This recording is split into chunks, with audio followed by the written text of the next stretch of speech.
Hay momentos, en la astronomía en los que un objeto de repente se niega a comportarse como el universo dice que debería hacerlo. Momentos en los que los números se derrumban bajo sus propias contradicciones. Cuando cada simulación falla y cuando toda una comunidad científica comienza en silencio a temer que aquello que están estudiando no es solo inusual, sino fundamentalmente incorrecto. Ese momento está ocurriendo ahora mismo con 3I Atlas. En las últimas semanas, este visitante interestelar ha comenzado a producir señales tan contradictorias, tan físicamente inconsistentes y tan violentamente opuestas a lo que se supone que debe ser un cometa, que los investigadores han sido acorralados.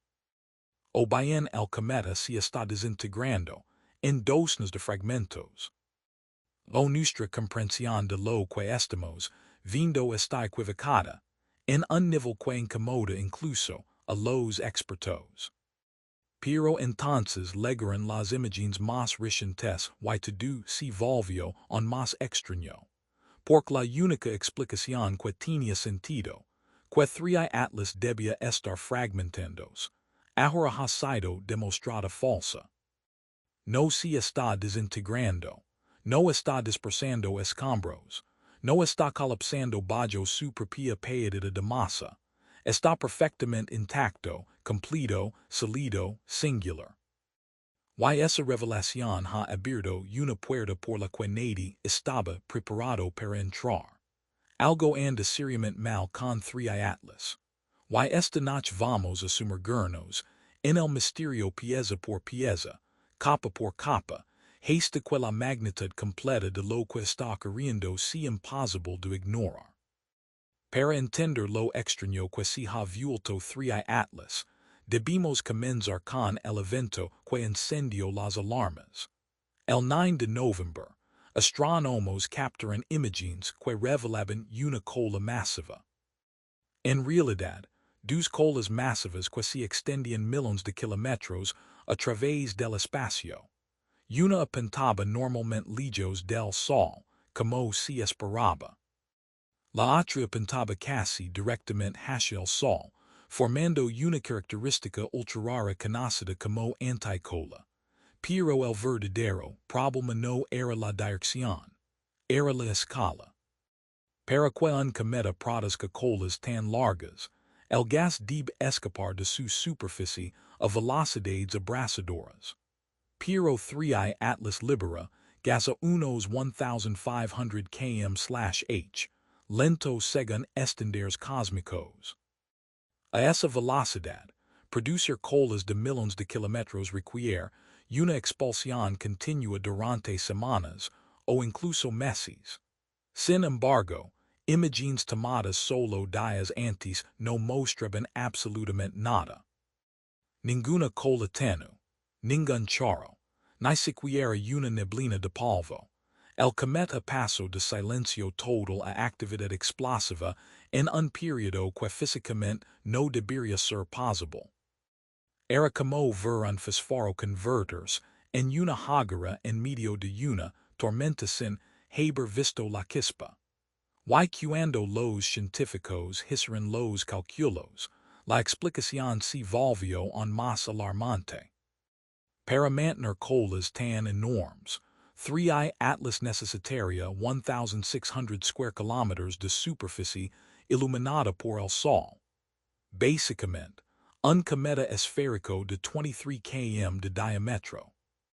Pero el Hubble había medido el núcleo en solo 5.6 km de diámetro, 4 veces más pequeño. Lo que significa que las colas que estábamos viendo requieren un cometa muchísimo más grande del que realmente tenemos. Y esa contradicción partió el modelo en dos. Una vez que los astrónomos calcularon cuánta materia estaban transportando las colas, la situación escaló de extraña a físicamente imposible. Usando el brillo y el tamaño de las colas para estimar la densidad del polvo, los investigadores concluyeron que 3I Atlas estaba expulsando material a un ritmo asombroso de 50,000 millones de toneladas por mes. Pero el cometa en sí se supone que pesa 33,000 millones de toneladas en total.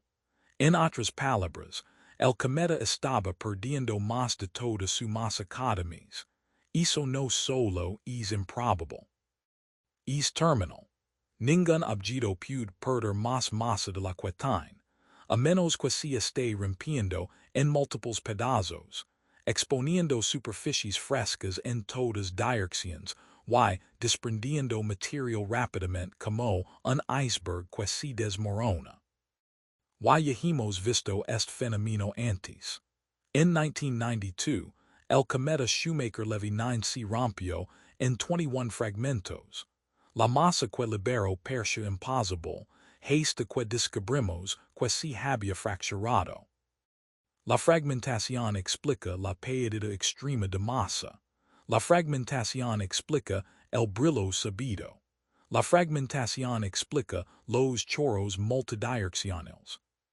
Todo apuntaba a que 3 Atlas sufría el mismo destino.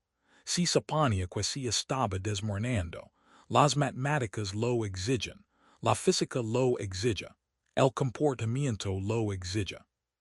Pero entonces llegó la verdad en forma de nuevas imágenes.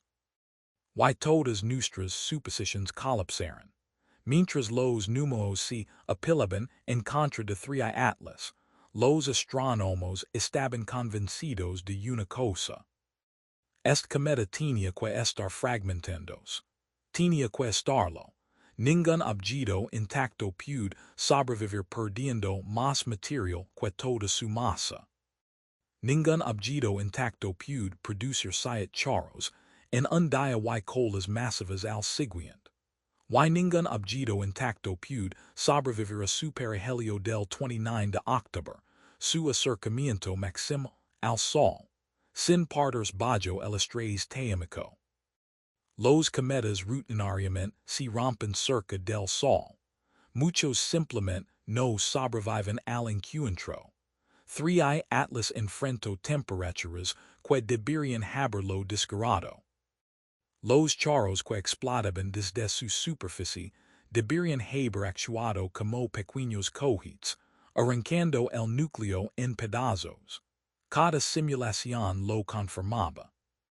3 Atlas no podía seguir entero después de lo que había soportado. Los científicos se prepararon para estudiar los fragmentos, analizar los escombros, medir los patrones de ruptura. La fragmentación no era una teoría, era una inevitabilidad. O hizo persia. El 11 de noviembre, los astrónomos David Jewett y Jane Lu capturaron las imágenes más claras de 3 Atlas usando un telescopio en las Islas Canarias. Lo que encontraron reescribió instantáneamente toda la narrativa. Su informe levaba un título desarmadoramente simple, 3 Atlas, still single. Un núcleo intacto, una coma brillante.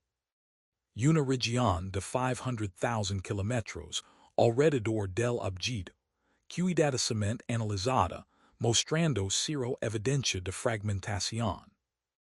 Cada método diseñado para revelar incluso el pedazo más pequeño de escombro, y no encontraron nada, ni una estela, ni un rastro de polvo separándose del núcleo.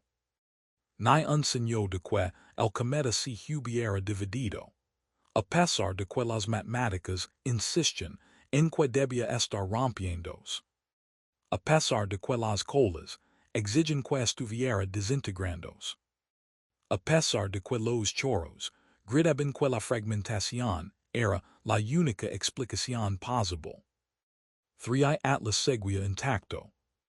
Este fue el punto en el que los astrónomos se dieron cuenta de que algo estaba profundamente mal, porque el comportamiento del cometa y su condición simplemente no coincidían.